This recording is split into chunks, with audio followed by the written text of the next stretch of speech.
ನಮಸ್ಕಾರ ಸ್ನೇಹಿತರೆ, ನಾನು ವಿಜಿತ್ ವಸಿಷ್ಠ ಟೆಕ್ ಅನ್ವೇಷಣೆ ಯೂಟ್ಯೂಬ್ ಚಾನೆಲ್ನಿಂದ.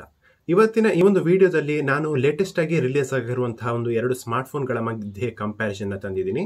ಸೊ ಆ ಎರಡು ಸ್ಮಾರ್ಟ್ಫೋನ್ಗಳು ಯಾವುದು ಅಂತ ನೋಡೋದಾದ್ರೆ, ಒಂದು OnePlus NORD 2T 5G, so ಮತ್ತೊಂದಿರುವಂಥದ್ದು Poco F4 5G. ಸೊ ಎರಡು ಸ್ಮಾರ್ಟ್ಫೋನ್ಗಳನ್ನ ಇವತ್ತು ಈ ಒಂದು ವಿಡಿಯೋದಲ್ಲಿ ನಾವು ಕಂಪ್ಯಾರಿಸನ್ ಮಾಡೋಣ. ಸೊ ನಾನು ಕೆಲವೊಂದು ಪಾಯಿಂಟ್ಸ್ ಇಲ್ಲಿ ಬರ್ಕೊಂಡಿದ್ದೀನಿ, ಅದನ್ನ ನಾನಿಲ್ಲಿ ಎಕ್ಸ್ಪ್ಲೈನ್ ಮಾಡ್ತಾ ಹೋಗ್ತೀನಿ. ಸೊ ನಿಮಗೆ ನೀವೇ ಅಬ್ಸರ್ವ್ ಮಾಡ್ಕೊಳ್ಬಹುದು ಇದರಲ್ಲಿ ಯಾವುದು ಬೆಸ್ಟ್, ಯಾವ ಒಂದು ಫ್ಯಾಕ್ಟರ್ನಲ್ಲಿ ಯಾವ ಒಂದು ಸ್ಮಾರ್ಟ್ಫೋನ್ ಬೆಸ್ಟ್ ಆಗಿದೆ ಅನ್ನುವಂಥದ್ದು. ಸೊ ಫಸ್ಟಿಗೆ ನಾವು ಬರೋದಾದ್ರೆ, out of the box Android version ಯಾವುದು ಅಂತ ಬರುತ್ತೆ ಅಂತ ನೋಡೋದಾದ್ರೆ, ಸೊ ಎರಡು ಸ್ಮಾರ್ಟ್ಫೋನ್ಗಳು ಕೂಡ ಆಂಡ್ರಾಯ್ಡ್ 12 ನಲ್ಲಿ ರಿಲೀಸ್ ಆಗಿದೆ. ಸೊ ನೀವು ಹೊಸದಾಗಿ ತಗೊಳ್ಳುವಾಗಲೇ ಆಂಡ್ರಾಯ್ಡ್ 12 ಆ ಒಂದು ಸ್ಮಾರ್ಟ್ಫೋನ್ ನಲ್ಲಿ ಇರುತ್ತೆ. ಸೊ ಇನ್ನು ರಿಲೀಸ್ ಡೇಟ್ ಬರೋದಾದ್ರೆ, ರಿಲೀಸ್ ಡೇಟ್ ಏನಿದೆ ಅದು ಈಗ ರೀಸೆಂಟ್ ಆಗಿ ಲಾಸ್ಟ್ 1 ವೀಕ್ ಕೂಡ ಆಗಿಲ್ಲ OnePlus NORD 2T ರಿಲೀಸ್ ಆಗಿ. ಹಾಗೆ Poco F4 ಏನಿದೆ ಅದು ಜೂನ್ 27ಕ್ಕೆ ರಿಲೀಸ್ ಆಗಿದೆ. ಸೊ ಇನ್ನು ಕಸ್ಟಮ್ UI ಅಂತ ಹೇಳ್ತಾರೆ. UI ಅಂದ್ರೆ ಯೂಸರ್ ಇಂಟರ್ಫೇಸ್ ಅಂತ. ಸೊ ಇದರಲ್ಲಿ ಆಬ್ವಿಯಸ್ಲಿ ನಮಗೆ ಗೊತ್ತಿರೋ ಹಾಗೆ OnePlus ನಲ್ಲಿ ಆಕ್ಸಿಜನ್ OS ಬರುತ್ತೆ. ಬಟ್ ಮೊದಲೆಲ್ಲ ಏನ್ ಮಾಡ್ತಿದ್ರು, ಆಕ್ಸಿಜನ್ OS ಅಂದ್ರೆ ತುಂಬಾ ಫೇಮಸ್ ಇತ್ತು. OnePlus ಅನ್ನ ಆಕ್ಸಿಜನ್ OSಗೋಸ್ಕರ ತಗೊಳ್ತಾ ಇದ್ರು. ಬಟ್ ಇವಾಗ ಅದು ಕಲರ್ OS ಜೊತೆ ಮರ್ಜ್ ಆಗಿ ಅಷ್ಟೊಂದು ಒಳ್ಳೆ ಎಕ್ಸ್ಪೀರಿಯನ್ಸ್ ಕೊಡ್ತಾ ಇಲ್ಲ ಅಂತ ತುಂಬಾ ಯೂಸರ್ಸ್ ಹೇಳ್ತಾ ಇದ್ದಾರೆ. ಹಾಗೆ ನಾನಿವಾಗ ಯೂಸ್ ಮಾಡ್ತಿರುವಂತದ್ದು ಕೂಡ OnePlus NORD 2 ಲಾಸ್ಟ್ ಇಯರ್ ಇದು. ಓಕೆ, ಸೊ ಇದು ಕೂಡ ಕಲರ್ OS ನಲ್ಲಿ ಮರ್ಜ್ ಆಗಿದೆ. ಒರಿಜಿನಲ್ OnePlus OS ಏನಿದೆ ಅದನ್ನ ಎಕ್ಸ್ಪೀರಿಯನ್ಸ್ ಮಾಡೋದಕ್ಕೆ ಸಿಗೋದಿಲ್ಲ ಈಗಿನ ಕಾಲದ OnePlus ಡಿವೈಸ್ಗಳಲ್ಲಿ. ಸೊ ನೆಕ್ಸ್ಟ್ ಹಾಗೆಯೇ ಪೋಕೋ ಅಂತ ಬರೋದಾದ್ರೆ, ಅದು ಶಿಯೋಮಿಯ ಒಂದು ಸಬ್ ಬ್ರ್ಯಾಂಡ್ ಆಗಿರೋದ್ರಿಂದ ಅದರಲ್ಲಿ ಮಿ UI ಅನ್ನುವಂಥ ಒಂದು ಯೂಸರ್ ಇಂಟರ್ಫೇಸ್ ಇರುತ್ತೆ. ಸೊ ನೆಕ್ಸ್ಟ್ ಪ್ರೊಸೆಸರಿಗೆ ಬರೋದಾದ್ರೆ, ಇದು ತುಂಬಾ ಇಂಪಾರ್ಟೆಂಟ್ ಫ್ಯಾಕ್ಟರ್ ಆಗುತ್ತೆ ಒಂದು ಮೊಬೈಲ್ ತಗೊಳ್ಳುವಾಗ. ಸೊ ಇವಾಗ OnePlus ನಲ್ಲಿ Dimensity, MediaTek Dimensity 1300 chip set ಅನ್ನ ಹಾಕಿದ್ದಾರೆ. ಅದೇ ಇವಾಗ Poco F4 ನಲ್ಲಿ ಸೊ ಸ್ನ್ಯಾಪ್ಡ್ರ್ಯಾಗನ್ 870 ಚಿಪ್ ಸೆಟ್ ಅನ್ನ ಹಾಕಿದ್ದಾರೆ. ಸೊ ಇದೆರಡನ್ನ ಕಂಪೇರ್ ಮಾಡಿ ನೋಡೋದಾದ್ರೆ, ಸ್ನ್ಯಾಪ್ಡ್ರ್ಯಾಗನ್ 870 ಇದೆಯಲ್ಲ ತುಂಬಾ ಪವರ್ಫುಲ್ ಪ್ರೊಸೆಸರ್ ಅಂತ ಹೇಳ್ಬಹುದು. ಸೊ ಡೈಮೆನ್ಸಿಟಿ 1300 ಏನಿದೆ, ಹೋದ್ಸತಿ NORD 2 ಏನು ಅದ್ರ 1200 ಇತ್ತು. ಸೊ ನಿಜ ಹೇಳ್ಬೇಕಂದ್ರೆ NORD 2 ಮತ್ತೆ NORD 2 ಗೆ ಯಾವುದೇ ರೀತಿಯಾದಂತಹ ಡಿಫರೆನ್ಸ್ ಇಲ್ಲ. ಸೊ ಜಸ್ಟ್ ಒಂದು ಬ್ಯಾಕ್ ಪ್ಯಾನಲ್ ಚೇಂಜ್ ಮಾಡಿದ್ದಾರೆ, ಮತ್ತೆ ಡೈಮೆನ್ಸಿಟಿ 1200 ಇರೋದು 1300 ಅಂತ ಮಾಡಿದ್ದಾರೆ. ಜಾಸ್ತಿ ಪರ್ಫಾರ್ಮೆನ್ಸ್ ಬೂಸ್ಟ್ ಕೂಡ ಆಗಿಲ್ಲ, ಸುಮ್ಮನೆ ಒಂದು ಬ್ಯಾಕ್ ಪ್ಯಾನಲ್ ಚೇಂಜ್ ಮಾಡಿ ಈ ರೀತಿಯಾಗಿ ಮಾಡಿಟ್ಟಿದ್ದಾರೆ ಅಷ್ಟೇ. ಅದಾದ್ಮೇಲೆ ಒಂಚೂರು ಬ್ಯಾಟ್ರಿ ಏನಿದೆ ಚಾರ್ಜರ್ ಅದನ್ನ ಕೆಪಾಸಿಟಿನ ಜಾಸ್ತಿ ಮಾಡಿದ್ದಾರೆ ಅಂತ ಹೇಳ್ಬಹುದು. ಸೊ ಇವಾಗ ನಾನು ಪರ್ಫಾರ್ಮೆನ್ಸ್ ಮ್ಯಾಟ್ರಿಗೆ ಹೇಳೋದಾದ್ರೆ, ಆಬ್ವಿಯಸ್ಲಿ ಇದರಲ್ಲಿ ಪೋಕೋ ಏನಿದೆ ಅದು ಮೇಲುಗೈ ಸಾಧಿಸುತ್ತೆ ಅಂತ ಹೇಳ್ಬಹುದು. ಸೊ ನಿಮ್ಗೆ ಏನಾದ್ರು ಒಂದು ಫಾಸ್ಟೆಸ್ಟ್ ಸ್ಮಾರ್ಟ್ಫೋನ್ ಬೇಕು ಅಂತಂದ್ರೆ ಆಬ್ವಿಯಸ್ಲಿ ನೀವು, ಅಥವಾ ಗೇಮಿಂಗ್ ಸೆಂಟ್ರಿಕ್ ಸ್ಮಾರ್ಟ್ಫೋನ್ ಬೇಕಂದ್ರೆ ನೀವು ಪೋಕೋನ ಚೂಸ್ ಮಾಡಬೇಕಾಗತ್ತೆ. ಸೊ ಅದಾದ್ಮೇಲೆ ರ್ಯಾಮ್ ಟೈಪ್ ನೋಡೋದಾದ್ರೆ, ಸೊ OnePlus ನಲ್ಲಿ LPDDR4X ರ್ಯಾಮ್ ಬರುತ್ತೆ, ಹಾಗೆ ಪೋಕೋದಲ್ಲಿ LPDDR5 ರ್ಯಾಮ್ ಬರುತ್ತೆ. ಸೊ ನೆಕ್ಸ್ಟ್ ಬೂಟ್ ಟೈಮಿಂಗ್ ಅದೆಲ್ಲ ನಮಗೆ ಅಷ್ಟು ಅಗತ್ಯ ಆಗೋದಿಲ್ಲ. ಇನ್ನು ಡಿಸ್ಪ್ಲೇ ವಿಚಾರಕ್ಕೆ ಬರೋದಾದ್ರೆ, ಎರಡರಲ್ಲೂ ಕೂಡ ಅಮೋಲೆಡ್ ಡಿಸ್ಪ್ಲೇ ಇರುತ್ತೆ. ಸೊ ಅಮೋಲೆಡ್ ಡಿಸ್ಪ್ಲೇ ಇವಾಗ OnePlus ಅಂತ ತಗೊಂಡಾಗ ನಮ್ಗೇನಾದ್ರೂ ಕಾಂಪ್ಯಾಕ್ಟ್ ಡಿವೈಸ್ ಬೇಕು ಅಂತಂದ್ರೆ 6.43 ಇಂಚಸ್ಸಿನ ಒಂದು ಡಿಸ್ಪ್ಲೇ OnePlus ನಲ್ಲಿ ಇದೆ. ಸೊ ಅದೇ Poco F4 ನಲ್ಲಿ 6.67 ಇಂಚಸ್ನ ಒಂದು ಅಮೋಲೆಡ್ ಡಿಸ್ಪ್ಲೇ ಫುಲ್ HD ಪ್ಲಸ್ ಇರುತ್ತೆ. ಸೊ ಆಬ್ವಿಯಸ್ಲಿ ಇವಾಗ ಸ್ವಲ್ಪ ದೊಡ್ಡ ಡಿಸ್ಪ್ಲೇ ಇಷ್ಟಪಡೋರು ಪೋಕೋಗೆ ಹೋಗ್ಬೋದು. ಸೊ ಇನ್ ಕೇಸ್ ಇವಾಗ ಏನಾದ್ರು ಮೊಬೈಲ್ ಬಿದ್ರೆ ಒಡೆದೆಲ್ಲ ಹೋಗ್ಬಾರ್ದಲ್ವಾ. ಸೊ ಎರಡು ಮೊಬೈಲ್ಗಳು ಕೂಡ ಗೋರಿಲ್ಲಾ ಗ್ಲಾಸ್ 5 ಇಂದ ಕವರ್ ಆಗಿದೆ. ಸೊ ಇನ್ನು ಬ್ಯಾಕ್ ಸೈಡ್ ಬರೋದಾದ್ರೆ, ಸೊ OnePlus ಏನಿದೆ ಅದು ಗ್ಲಾಸ್ ಬ್ಯಾಕ್ ಹೊಂದಿದೆ. ಸೊ ಅಷ್ಟು ಈಸಿಯಾಗಿ ಸ್ಕ್ರಾಚಸ್ ಎಲ್ಲ ಆಗೋದಿಲ್ಲ. ಬಟ್ ಪೋಕೋ ಏನಿದೆ ಅದು ಪ್ಲಾಸ್ಟಿಕ್ ಬ್ಯಾಕ್ ಅನ್ನ ಹೊಂದಿದೆ. ಸೊ ನೆಕ್ಸ್ಟ್ ಫ್ರೇಮಿಗೆ ಬರೋದಾದ್ರೆ, ಎರಡು ಸ್ಮಾರ್ಟ್ಫೋನ್ಗಳು ಪ್ಲಾಸ್ಟಿಕ್ ಫ್ರೇಮ್ ನಲ್ಲಿ ಬರುತ್ತೆ. ಸೊ ಇಷ್ಟು ರೇಟ್ ಕೊಡ್ತಾ ಇದೀವಿ, ಒಂದು ಮೆಟಲ್ ಫ್ರೇಮ್ ಇದ್ದಿದ್ರೆ ಒಳ್ಳೆ ಇರ್ತಿತ್ತು. ಸೊ ನೆಕ್ಸ್ಟ್ ಇನ್ನು ಬೇರೆ ವಿಷಯಕ್ಕೆ ಬರೋದಾದ್ರೆ, ರಿಫ್ರೆಶ್ ರೇಟ್ ಅಂತ ಹೇಳ್ಬಹುದು. ಸೊ ಪೋಕೋದಲ್ಲಿ ನಮಗೆ 120 ಹರ್ಟ್ಸಿನ ಒಂದು ರಿಫ್ರೆಶ್ ರೇಟ್ ಸಿಗುತ್ತೆ. ಅದೇ OnePlus ನಲ್ಲಿ ಕೇವಲ 90 ಹರ್ಟ್ಸಿನ ಒಂದು ರಿಫ್ರೆಶ್ ರೇಟ್ ಸಿಗುತ್ತೆ. ಸೊ ಇನ್ನು ನಮ್ಗೇನಾದ್ರೂ ಒಂದು ಸ್ಲಿಮ್ ಡಿವೈಸ್ ಬೇಕು ಅಂತಂದ್ರೆ ಅದಕ್ಕೆ ಆಬ್ವಿಯಸ್ಲಿ ನೀವು ಪೋಕೋಗೆ ಹೋಗ್ಬೇಕಾಗತ್ತೆ. ಯಾಕಂದ್ರೆ ಪೋಕೋದಲ್ಲಿ ಕೇವಲ 7.73 mm ಒಂದು ಥಿಕ್ನೆಸ್ ಇದೆ ಅಂತ ಹೇಳ್ಬಹುದು.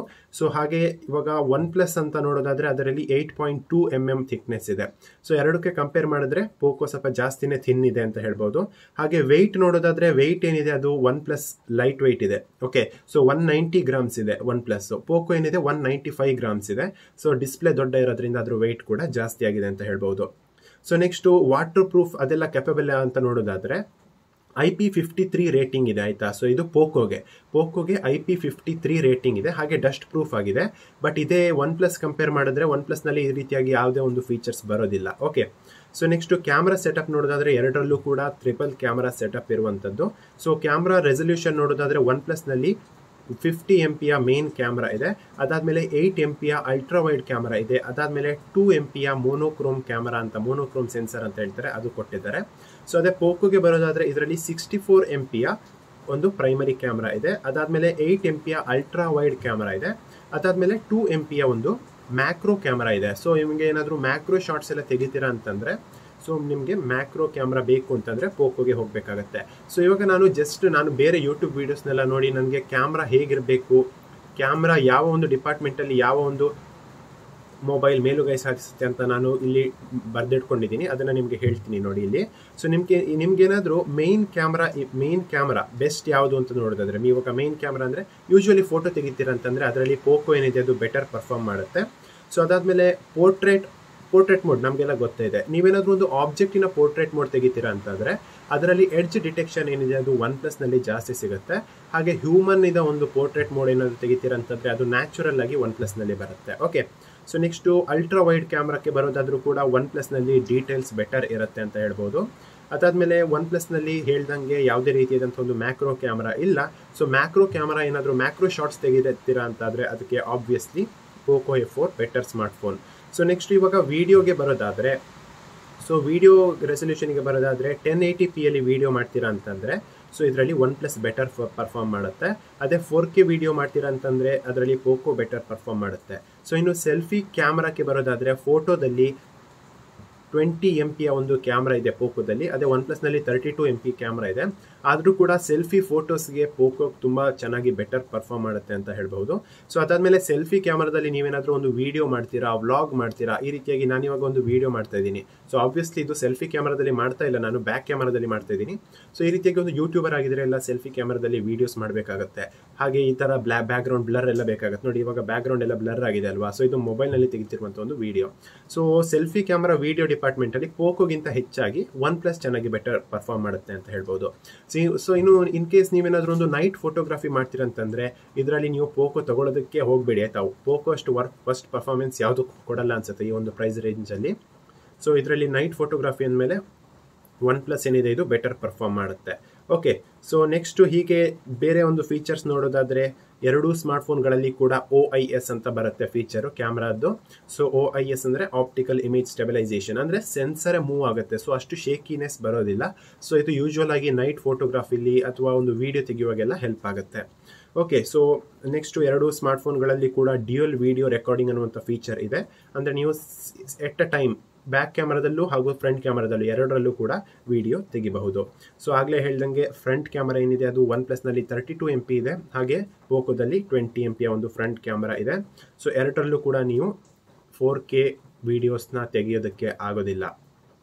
ಸೊ ನೆಕ್ಸ್ಟು ಬ್ಯಾಟ್ರಿ ಪರ್ಫಾರ್ಮೆನ್ಸ್ ಅಥವಾ ಬ್ಯಾಟ್ರಿ ಏನಿದೆ ಅದರ ಫೀಚರಿಗೆ ಬರೋದಾದರೆ ಎರಡೂ ಸ್ಮಾರ್ಟ್ಫೋನ್ಗಳು ಕೂಡ 4500 mAh ಇರುವಂಥ ಒಂದು ಬ್ಯಾಟ್ರಿನ ಹೊಂದಿದೆ.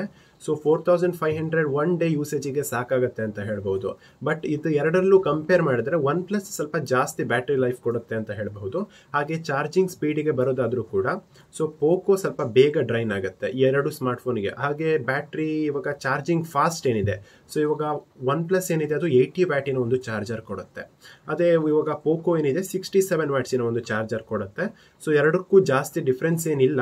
ಸೊ 0 to 100% OnePlus ಕ್ಲೇಮ್ ಏನು ಮಾಡುತ್ತೆ ಅಂತ ನೋಡೋದಾದರೆ 27 ನಿಮಿಷಗಳಲ್ಲಿ 0 to 100% ಆಗುತ್ತೆ ಅಂತ ಹೇಳ್ತಾರೆ.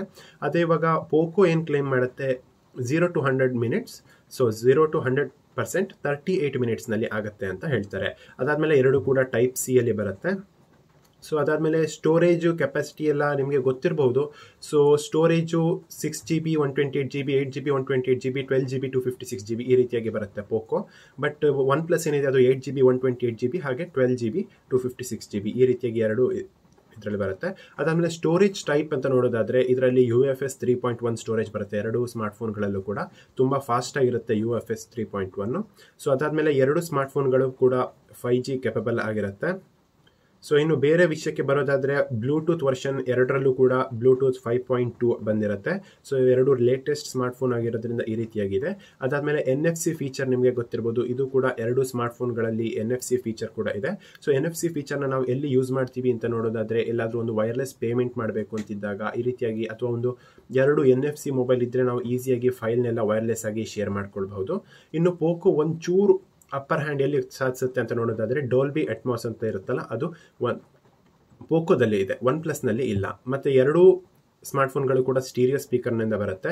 So next fingerprint sensor ಬರೋದಾದರೆ ಸೊ ಏನಿದೆ OnePlusನಲ್ಲಿ in display fingerprint scanner ಇದೆ, ಅದೇ ಪೋಕೋದಲ್ಲಿ side mounted fingerprint sensor ಇದೆ. ಸೊ ನಿಮಗೆ ಇನ್ ಡಿಸ್ಪ್ಲೇ ಬೇಕಂದರೆ ಆಬ್ವಿಯಸ್ಲಿ ನೀವು ಪೋಕೋಗೆ ಒನ್ ಪ್ಲಸ್ಗೆ ಹೋಗಬೇಕಾಗತ್ತೆ, ನಿಮಗೆ ಬೇರೆ ಆಪ್ಷನ್ ಇಲ್ಲ.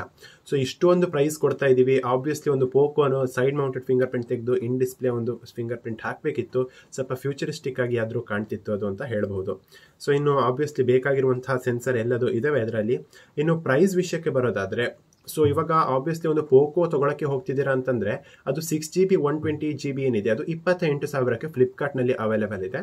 ಸೊ OnePlus ಏನಿದೆ ಅದು 8GB 128GB 29,000ಕ್ಕೆ ಸೊ ಅಮೆಝಾನ್ನಲ್ಲಿ ಅವೈಲೇಬಲ್ ಇದೆ. ಸೊ ಇದೆರಡು ಸ್ಮಾರ್ಟ್ಫೋನ್ಗಳಲ್ಲಿ ಯಾವುದು ಬೆಸ್ಟ್ ಅಂತ ನೀವು ನಿಮಗೆ ಇವಾಗ ಗೆಸ್ ಮಾಡ್ಕೊಳ್ಬೇಕು. ಯಾವುದು ಇವಾಗ ನಾನೆಲ್ಲ ಆಬ್ವಿಯಸ್ಲಿ ಫೀಚರ್ಸ್ ಹೇಳಿದೆ. ನಾನು ಹೇಳೋದಾದರೆ ಕ್ಯಾಮರಾ ಡಿಪಾರ್ಟ್ಮೆಂಟಲ್ಲಿ ಸ್ವಲ್ಪ OnePlus ಬೆಟರ್ ಇದೆ.